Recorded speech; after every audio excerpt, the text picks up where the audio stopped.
Are you a responsible gun owner? Are you a responsible gun owner? Are you a responsible gun owner? Are you a responsible gun owner? Are you a responsible gun owner? Are you a responsible gun owner?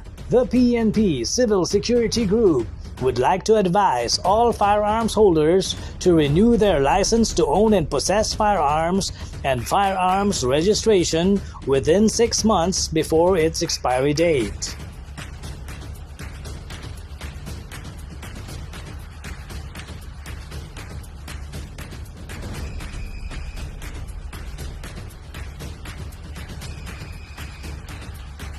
Tumawag na at makipag-ugnayan.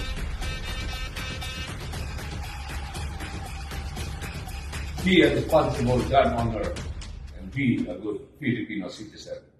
Huwag maging biktima ng expired mong lisensya.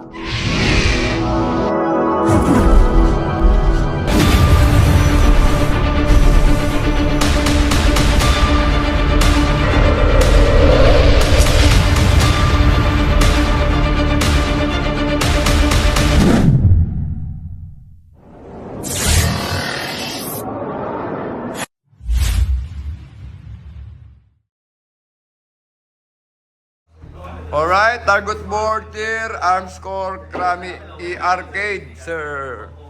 Admin Press, AJ, no? Kasama natin siya ang ating cameraman ngayon, no? So yun, andito tayo ngayon sa arms score, Krami, E-Arcade, mga kasama. Magandang range dito, pag tumalaw kayo dito para mabisita nyo yung firing range natin.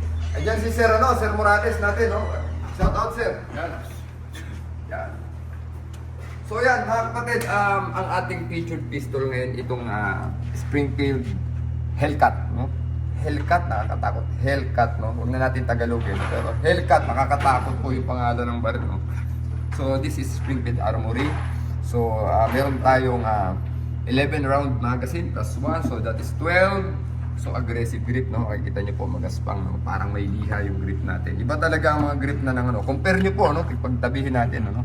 Yung texture ng Echelon at saka nitong ating Hellcat, almost the same, no? The thing is, this is a subcompact pistol, no? So more or less parang 2.5 inch lang, Sir Ronelio Taroxer, no? So napakaikli ng ng barrel, pero ito makikita nyo, ito ay naka front na tritium, yung nuts sa likod ang rear side, may optic ready, and may manual safety yan. Ambi po, left and right po yan, no? And let us check. Ang trigger po, napakaikli lang po ng ng slack. So let us see kung kaya natin itama ito. Dahil sabi nga natin, pag maganda ang slack ng trigger, mas madali po natin patama, no? At makita po ninyo, medyo mahirap siyang hawakan pag walang magazine, no? Pag may magazine na okay na po siya, positive din naman, no? So let us see, Hellcat, no? So putok natin.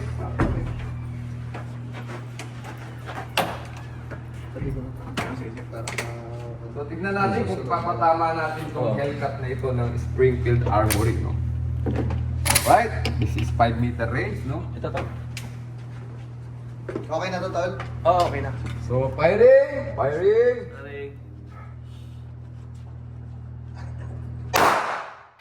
Bullseye, head. Head.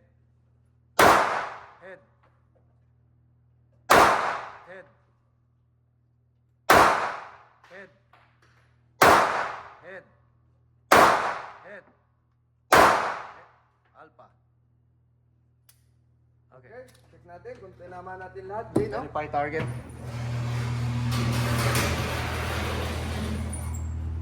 So yan po ang Hellcat, no? So ano pa ang masasabi natin sa Hellcat, no? Pangalan pa lang Hellcat, no? Hellcat. So with that yung ating patama na ganyan dito sa Hellcat na to, do sa mga gusto ng mga compact subcompact pistol na reliable, accurate, at masasabi natin pasok po yung budget natin kahit medyo expensive po ito, pero sabi nga natin lagi, kapag mahal may karapatan maging mahal kasi nakita naman ninyo yung patama, no? So value for the money, mga kapatid, no? Yun yung tinatag na value for the money. Kung nyo sabing mahal naman yan, kaya maganda nga itama, mahal yun po yung binabayaran natin, mga kapatid. Research and development, yung technology ng baril. So yun naman po, One Gun Pilipinas, Ito po yung ating Springfield Hellcat mga kapatid. So, mabuhay po tayong lahat. To God be all the glory. One God Pilipinas, Reloaders Gun and Ammo Trading.